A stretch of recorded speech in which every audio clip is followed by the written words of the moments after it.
All right, let's talk about a powerful and often invisible force that guides our decisions every single day. It's called omission bias. And honestly, once you understand what it is, you might just change the way you see everything, especially your own choices. So, picture this. A bad situation starts to unfold. Doesn't matter if it's big or small, but it's happening right now. You see it happening. You have a chance to step in, to do something, but you don't. You stay put. You do nothing. Now here's the weird part, right? Even if the outcome is just as bad as it would have been if you'd acted, your inaction, it just feels less blameworthy. It doesn't sting as much. So why is that? Well, that feeling, that little psychological loophole that lets us off the hook, it has a name. We're talking about omission bias. It's the hidden force that makes doing nothing feel so deceptively safe. So here's the official definition. It's our brain's default setting, really. We have this built-in tendency to judge a harmful action way more harshly than a harmful inaction, an omission, even if they both lead to the exact same terrible outcome. And this is where you can really see it in action. When we do something that causes harm, our moral alarm bells just start screaming. It feels very wrong. But when we just stand by and allow the exact same harm to happen by doing nothing, the alarm is kind of quiet. It feels less wrong. Same result, totally different feeling. It's bizarre. So, where does this actually pop up in the real world? Oh, everywhere. Let's take a look at how this bias is quietly shaping your decisions, probably without you even noticing. Okay, think about a time you avoided making a really tough call, maybe at your job or in your personal life. You just put it off, and then a bad outcome happened anyway, but because you didn't technically do anything, it feels more like bad luck than a bad decision on your part, right?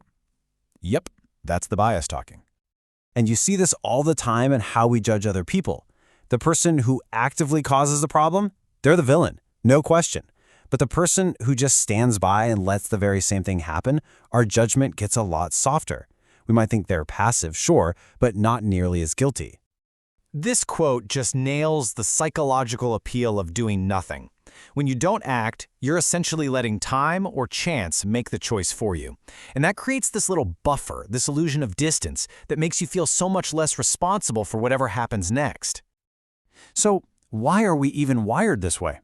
Well, it's basically a mental self-defense mechanism. Taking action feels risky. It puts you out there, you could be blamed, but inaction, that feels like the default, the neutral setting.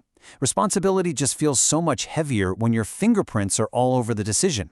Silence. It's like a kind of camouflage that hides our real impact on a situation. But here's the thing. This mental shortcut is not harmless. Not even close. In fact, it can be incredibly dangerous. So let's really dig into the hidden costs of doing nothing. You know, when we constantly choose inaction, we become passive. We delay critical actions until it's just too late. This bias completely messes with our moral compass, convincing us it's somehow okay to allow harm that we could have easily stopped. And maybe the worst part? It creates a culture where no one is accountable, because hey, technically, nobody did anything wrong. So here's the most important takeaway. This bias is so sneaky because it makes inaction feel like it's free of consequences. But the consequences are always there. They're just hidden. The cost of doing nothing is invisible at first, but the bill always comes due. Okay, so that's the problem. But the good news is we can fight this. We can actually train ourselves to think more clearly. Here's a practical toolkit you can use to start overcoming omission bias in your own life. It really comes down to 4 key steps. Number 1, always compare the final results, not the actions themselves. If doing nothing leads to the same bad place as doing something, they should carry the same moral weight. Second, and this is a big one, you have to treat inaction as a conscious decision, because it is. You are choosing to let things happen. Third, flip the question. Instead of worrying about what might happen if you act, ask yourself, what action could I take right now to prevent harm? And finally, make responsibility explicit. Acknowledge that your silence has an impact, that your stillness is a choice. Let this one sink in for a second.